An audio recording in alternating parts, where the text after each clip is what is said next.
Hey everybody, in this video we're going to go through the main riff of the song Chronosil, and this song, just like all the songs in that EP, are named after defunct metal bands from the northwest suburbs that I either used to play with or went to shows for. And this one was my brother's band. My brother's band was Chronos, and just as a funny gag, as well as in all their sets, it's chronosil, which is their MySpace URL. MySpace was big at the time, so this was a while ago. And they would just say that all the time, even well past to where the band wasn't functioning anymore. chronosil, myspace.com/chronosil. So I decided to make that this song name, and if you just read it out, it's Chronosil. But anyway, that's a lot more information than I'm sure everyone needed to know on that. So the song starts out with my favorite chord on the 7th string, which is a C major 7th. And as soon as I got this from Chapman Guitars, it's the first thing I played, in that you got your regular C major 7th on the 6 strings, which is one of my favorite chords, but then you can also add the low C on that low B string, and I've always found that to be pretty cool. So it feels like a bar chord. It feels like you're doing an F bar chord on a regular 6 string. But you don't bar it, and it's just a really full C major 7th. And so it starts with some chugs, just open, as you put the chord on. Also, I should probably mention that I'm using I don't know if you can see it in the shop, but an ultra metal pedal, and CS Guitars on YouTube did a review that I saw on distortion pedals, and he concluded that this was the worst distortion pedal on the market, and it's only like $20, so for some reason I was like, I need to get it. So that's what I'm going through. So I apologize to Panama Amps and Chapman Guitars that I'm running everything through presumably the worst distortion pedal on the market, but that's what I'm using. So it starts off just an open chug, a chug of the first 2 strings, open chug,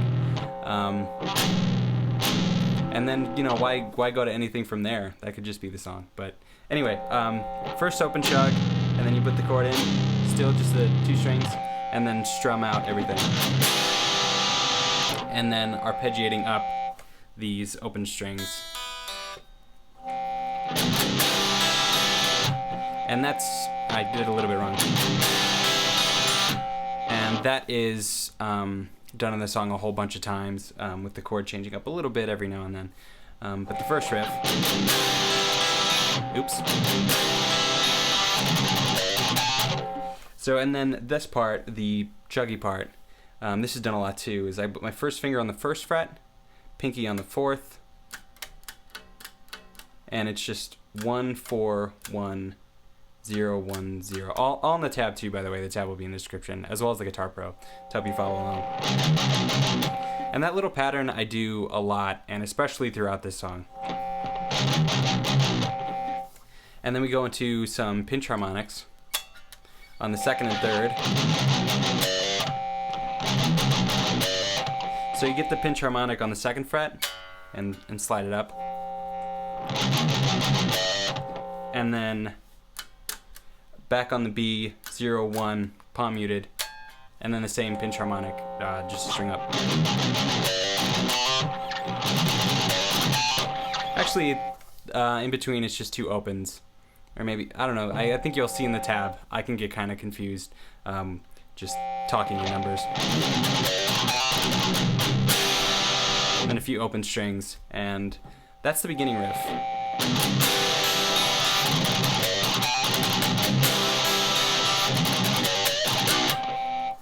And when doing those really quick, I try to think of them as if I'm not using my left hand, and I'm just trying to get the notes with hammer-ons and pull-offs.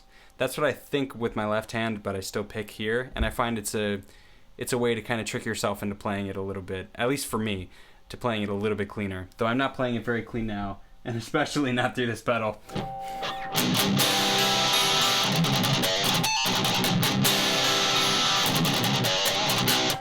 And at the end, you add in that little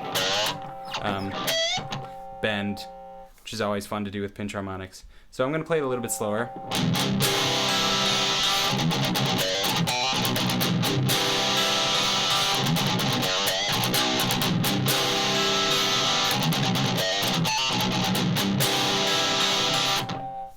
And that is the beginning riff.